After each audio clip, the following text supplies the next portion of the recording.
All right, it's Aaron Enright again, your host and commissioner for the Enright Sportsbook and Lounge Guillotine Fantasy League. And here we go with another elimination show, week 8. And unfortunately, we saw another one go to the executioner. That's going to be Adam Lubitsch, the Heisen Bears. Unfortunately, this week just didn't do it for you. And there you are. Well, but look at that. He's with number 34, Sweetness. And I promise you this, if you'd have had Sweetness on your fantasy team, we're not having this discussion. You're still in it. But unfortunately, Adam, we've loved having you here, but we're going to have to say goodbye. And we're now bound to the top 10. This is crazy. But before we get to that top 10, let's congratulations to Mr. Robert Ward, National Razor, with 115.68 points this week.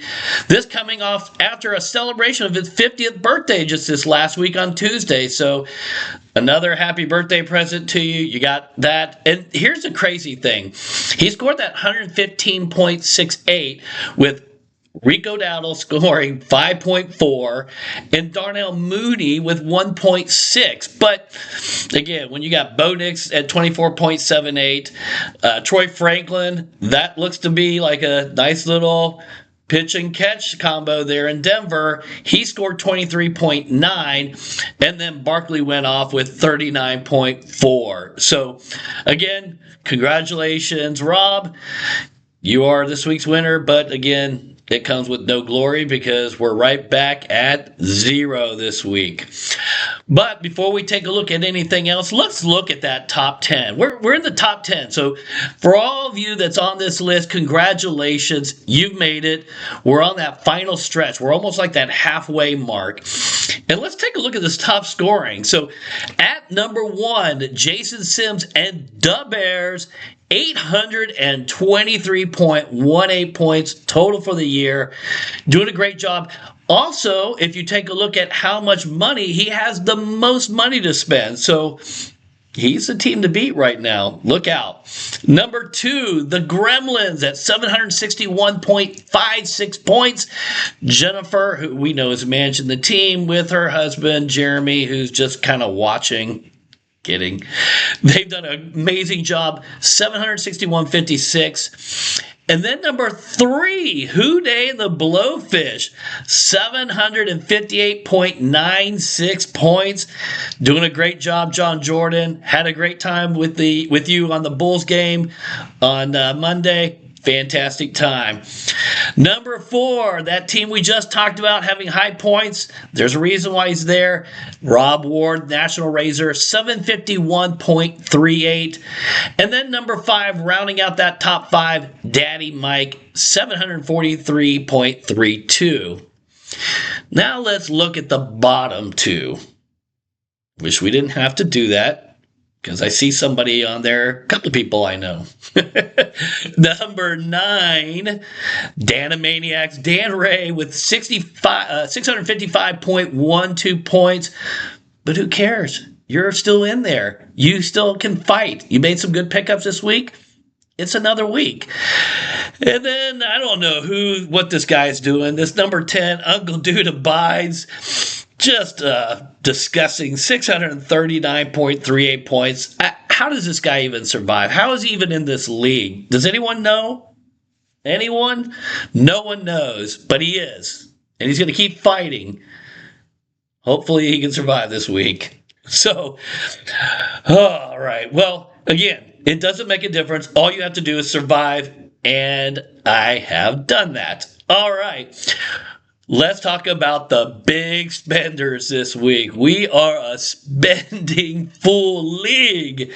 Let's look at this. So the first one I want to highlight, Champ Daddy, Jay Geppert. He got 3 players this week. He took Mark Andrews with $33. Great value there at tight end. Caleb Williams at $33. Again, a good value. He needs a quarterback. He got one.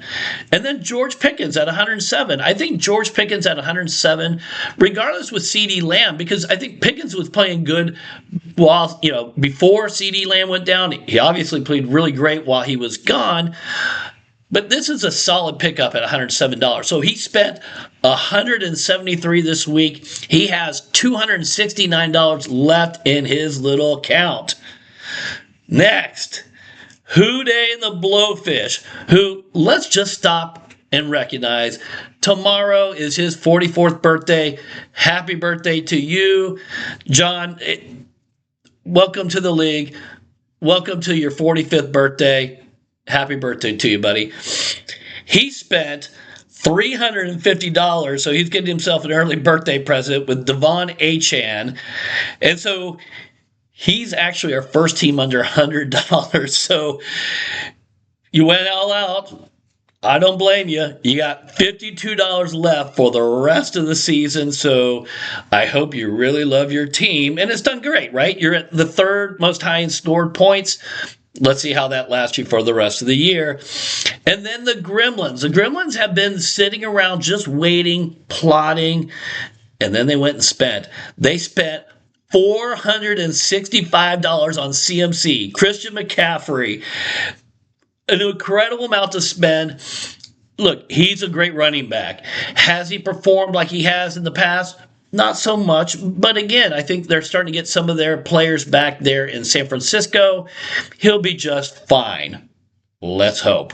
And the Gremlins still have $329 left, so they're still doing pretty good when it comes to that.